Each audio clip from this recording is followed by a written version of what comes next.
नमस्कार प्यारे छात्रों, आप हैं Rajkumar Patel sir YouTube channel पर और हम पढ़ रहे हैं एडकेट अभ्यास पुस्तिका। आज हम पढ़ेंगे कक्षा 6वीं का हिंदी विषय का पाठ 9 पद और दोहे। इसके हम प्रश्नोत्तरों को करेंगे। पहला प्रश्न है, चंदन विष व्यापत नहीं लिपटे रहत भुजंग, यह दोहा है। तो यह जो दोहा है वो है रहीम का दोहा है। ए ऑप्शन इसका सही है। प्रश्न दूसरा है, काल करे सो आज कर, पंक्ति में काम कब करने को कहा गया है। तो इसका उत्तर है ए ऑप्शन वर्तमान में, यानी तुरंत काम करने को कहा गया है। अति लघुत्तरीय प्रश्न है। प्रश्न क्रमांक तीसरा है, मीराबाई की भक्ति किस भाव की है। तो मीरा भाव की भक्ति रति भाव की है। प्रश्न चौथा है, कबीरदास को सबसे बुरा आदमी कौन मिला।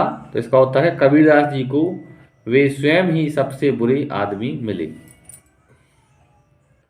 पांचवा प्रश्न है छात्रों, लाज शब्द का अर्थ लिखकर वाक्य में प्रयोग कीजिए। तो लाज शब्द का जो अर्थ होता है वह होता है शर्म।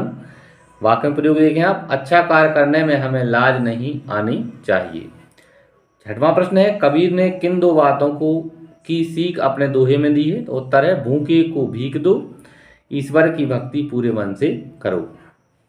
लघुत्तरीय प्रश्न है। प्रश्न सातवां है, रहीम ने उत्तम प्रकृति और कुसंगति की बात किस दोहे में कही है। उस दोहे को लिखिए। तो उत्तर है, जो रहीम उत्तम प्रकृति का कारी संकट कुसंग, चंदन विष व्यापत लिपटे रहत भुजंग।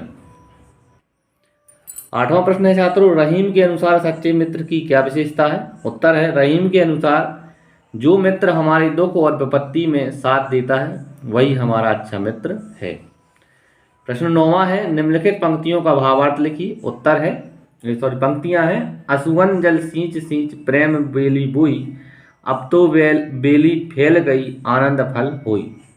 यह पंक्तियों का भावार्थ है, अर्थ है, मैंने कृष्ण के प्रेम में आंसुओं से प्रेम बेल बोई है, अब वह बेल फैल गई है और मुझे आनंद मिल रहा है, उसमें आनंद रूपी फल आने लगे हैं।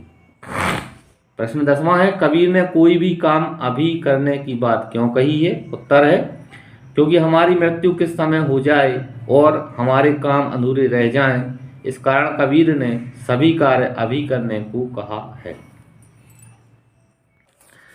आगे छात्रों दीर्घोत्तरीय प्रश्न है। प्रश्न क्रमांक 11वां है, कबीर एक समाज सुधारक थे, इस पर अपने विचार अपने शब्दों में लिखिए।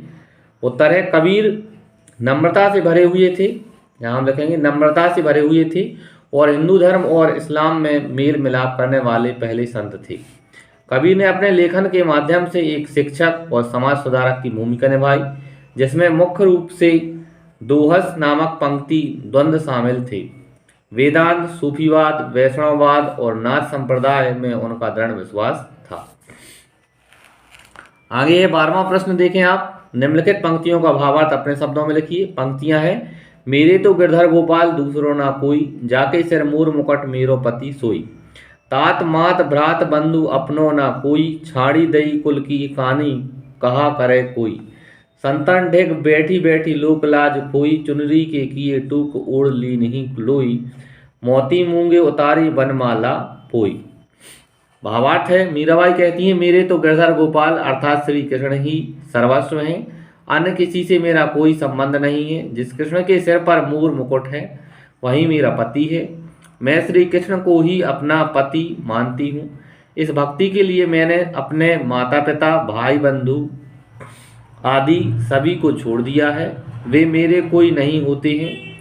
मेरे तो अपने बस परिवार का भी त्याग कर दिया है। अब मेरा कोई कुछ नहीं कर सकता। इस तरह से प्यारे छात्रों इस पाठ के हमने प्रश्नोत्तरों को पूरा किया। उम्मीद है आपको वीडियो अच्छा लगा होगा। और आपको वीडियो अच्छा लगा है तो आप चैनल को सब्सक्राइब करें और वीडियो को लाइक करें। धन्यवाद छात्रों। जय हिंद, वंदे मातरम।